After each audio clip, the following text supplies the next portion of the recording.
मन को शांत और स्थिर करने के लिए भगवान कृष्ण ने बताए हैं 2 उपाय। भगवद गीता में भगवान श्री कृष्ण कहते हैं, मन का बेचैन होना उसका स्वभाव है। हमारे मन को लगता है कि अगर वह अलग अलग बातों के बारे में सोचता रहेगा तो हमें आने वाली हर मुश्किल और मुसीबत से बचा लेगा, पर ऐसा होता नहीं है। हम अपने जीवन का काफ़ी अधिक समय सोच विचार करके परेशान होने में निकाल देते हैं। भगवान श्री कृष्ण कहते हैं कि मन का ये स्वभाव बदलना मुश्किल जरूर है, असंभव नहीं। अच्छा, अब आप एक बात बताइए, क्या आप कोई को कह सकते हैं कि वो काँव काँव की आवाज़ ना करे, या फिर क्या आप किसी मेढक को कह सकते हैं कि वह पानी देखते ही ऊंची छलांग ना मारे? हमारे मन का भी कुछ ऐसा ही है। जीवन में कुछ भी होता है, अच्छा या बुरा, हमारा मन उस पर काँव काँव काँव करने लगता है। काँव काँव से मेरा मतलब है चिंता करना, व्याकुल होना। कोई बुरी बात होती भी नहीं है और मन परेशानी की ऊंची ऊंची लपटें लेने लगता है। कभी कभी तो मुझे ऐसा लगता है कि हम में से कई लोग सिर्फ परेशान होने के लिए जीते हैं। सारी परेशानी, पीड़ा, दुविधा अक्सर हमारी मन की बनाई हुई कहानियाँ होती हैं।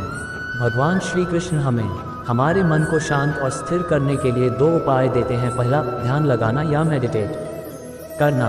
दूसरा, वैराग्य भाव सीखना।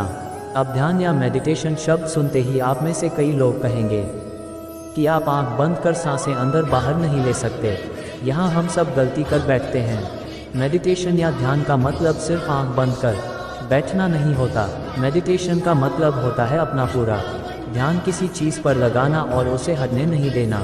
अगर आप रोटी बना रहे हैं तो सिर्फ उस बात पर ध्यान दीजिए।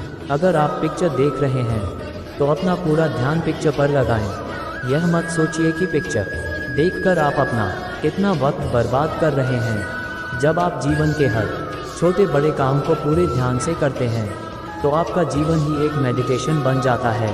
ऐसे जीवन में शांति, स्थिरता, साहस और सफलता का होना अनिवार्य है। वैराग्य भाव दूसरा उपाय।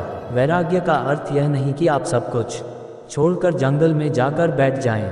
वैराग्य का सच्चा अर्थ है कि आप जो काम कर रहे हैं उसका क्या नतीजा या रिजल्ट निकलेगा उसकी चिंता ना करें। जैसे अगर आपने कोई इंटरव्यू दिया, आप ये कर सकते हैं कि पूरे मन से तैयारी करें और अपना बेस्ट देकर आ जाएं। वह नौकरी मिलना या ना मिलना आपके हाथ में नहीं है। इस नतीजे के पीछे अलग अलग चीज़ें हैं जो आपके बिल्कुल कंट्रोल में नहीं। तो जिस चीज़ के बारे में आप कुछ कर नहीं सकते उसके बारे में चिंता भी ना करें। यही वैराग्य का सच्चा मतलब होता है और यही है भगवान श्री कृष्ण का दूसरा उपाय, मन को चिंता की लपटों से बचाने का। याद रखिए, आप पूरे के पूरे इंसान हैं, समझदारी, संयम और कुशलता से भरे इंसान। आपका मन जब भी कोई की तरह अलग अलग बातों पर आपको परेशान करने लगे तब अपने मन को भी प्यार से समझाए और शांत कर लीजिए। बस अपने ऊपर विश्वास रखिए कि आप कभी अपना बुरा नहीं होने देंगे। हंसा योगेंद्र।